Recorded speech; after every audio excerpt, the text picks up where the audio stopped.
and welcome to today's vlog. Today, this is a little intro because I'm going to be talking travel day. So I'm going to be talking about our inbound and outbound travel to Florida, how we booked assistance, what it was like, what the meal was like, what the flights were like. So basically this is a travel day vlog of sorts, but kind of from the point of traveling with a disability. So a little bit different to your normal travel days that you're used to, but hopefully you'll find it useful, hopefully you'll find it interesting. So yeah, here we go. We've arrived at the Air Hotel, which is in Heathrow, which is in Terminal 3. The disabled toilet where I work is bigger than this room, but it's fine. The bed's clean. It's a big bed. And as you can see, it's got a lovely window view of the planes taking off. If you're claustrophobic, probably don't stay in these rooms. They are quite small. But yeah, it's got everything it needs, just it's very small, but I think it's ideal. It's ideal for one night and you're right in the terminal, so really easy. Yeah, happy. It's a pretty standard hotel room, TV, USB points next to the bed. It's got a little seat here, coffee tea making area, and a little bathroom, but no windows. I've just been out to have a look around sort of this side of the terminal, just to see if we can find something to eat or drink really. And there's like I think there was a Boots, there's a WH Smith, there was a Marks and Spencer's, and there was a Cafe Nero. The Cafe Nero we had a drink in, but it was a bit of a shit show. And a bit of an experience. It wasn't great. But we went over to Marks and Spencer's, which appears to be open till 11 o'clock most nights, which is really good. And we've got some sandwiches and stuff to eat in a bit. And then in a couple of hours, we've got our lateral flow tests, which we're doing like over a video call. So fingers crossed, they'll be all right. We both did lateral flows this morning. We both did them yesterday. And they were negative each time. So fingers crossed, all goes well and we both get a negative test this evening. But yeah, that's it as the room goes. It's all right. There's nothing wrong with it. There is no natural light in here, so it is sort of artificial lights. And I do have a bit of a headache now, but I think for a room that you're only going to stay in for one night, the fact that it's so close to the terminal and it's in the terminal, it's so close to everything, I think is ideal. It's a really good idea. So yeah, that's it really for today. Gonna get on the plane tomorrow, hopefully, if our tests are negative, and that's it. How exciting. So our tests were negative, thankfully, and the next morning we headed into Terminal 3 through security, through check-in, which was all really smooth, really easy, really quick. And then we found a place called Spuntino's in Terminal 3 where we were able to have a gluten-free breakfast for me. That was really nice. And then we just hung about in the airport until it was time to head to our gate. Pre-booked assistance, so I had a wheelchair for the duration of our stay in the airport, which also meant that we were able to board the plane first, which made it nice and handy. And our seats were right next to the disabled toilet as well, which was really good. Not the best seats on the plane, but for me it was good to be that close to the toilet. We'd also booked a gluten-free meal for myself on the plane. The outbound meal was fine. It was like a Moroccan spice dish. It came with some snacks. Neil got pasta, which he quite enjoyed. A bit later on we were given ice lollies, which was a nice touch, and then we had a cream tea. The gluten-free cream tea was disgusting, and the sandwich was vile. It's really important to pre-book your gluten-free meals or vegetarian meals if you need them.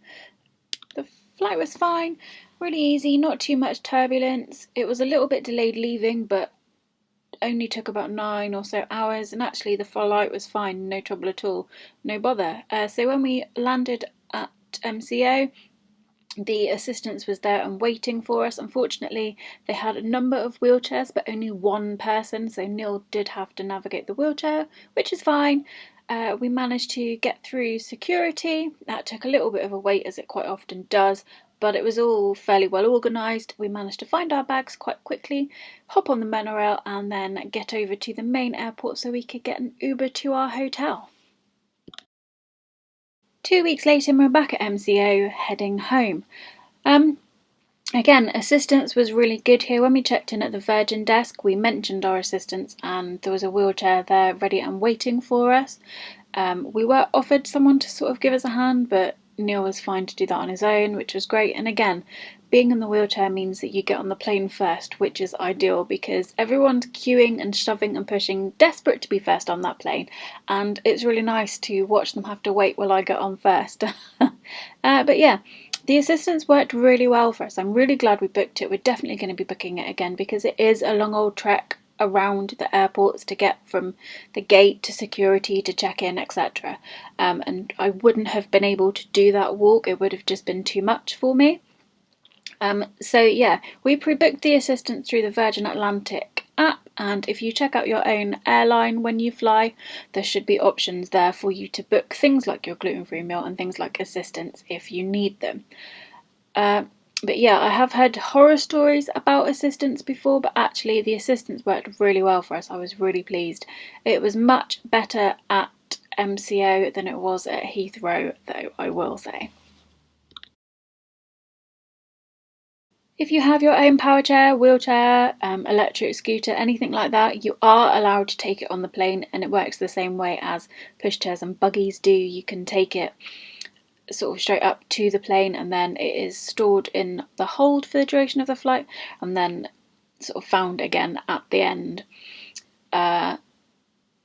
Yeah, my sort of main advice is don't assume that there's going to be assistance. Don't just rock up and say, oh, I need a wheelchair. You really do need to book in advance. They only have a limited number of wheelchairs.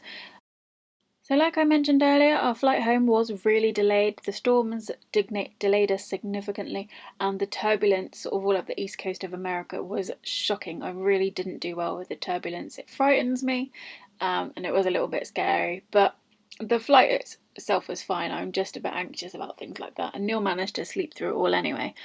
I unfortunately couldn't get to sleep, which was a bit of a pain, but I did watch some weird Johnny Vegas show, which I quite enjoyed. Oh, and I watched 4 episodes of The Simpsons as well. But yeah, the flight home was fine, other than being sort of very delayed. There were no real problems with it, and you get like a blanket and they turn the lights off so you are able to sleep if you can, which is quite good. And again, I picked my seats really close to a toilet, which was really handy for me.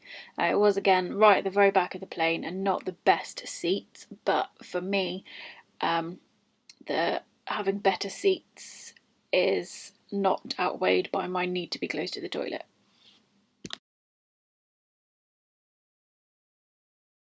The gluten-free meal on the way home was pretty horrendous, and I think Neil's choice was pretty gross as well. Didn't enjoy the meals on the way home. So other than being really delayed, the flight on the way home was fine. I think we got in about an hour and a half later than we should have done. But yeah, the landing was pretty smooth. And yeah, that was it. The only downside was that we had to wait a really long time on the plane because they had taken our wheelchair assistance to the wrong gate. And it wasn't so much the wait that bothered me as the continuously being asked, well, can you not just walk there?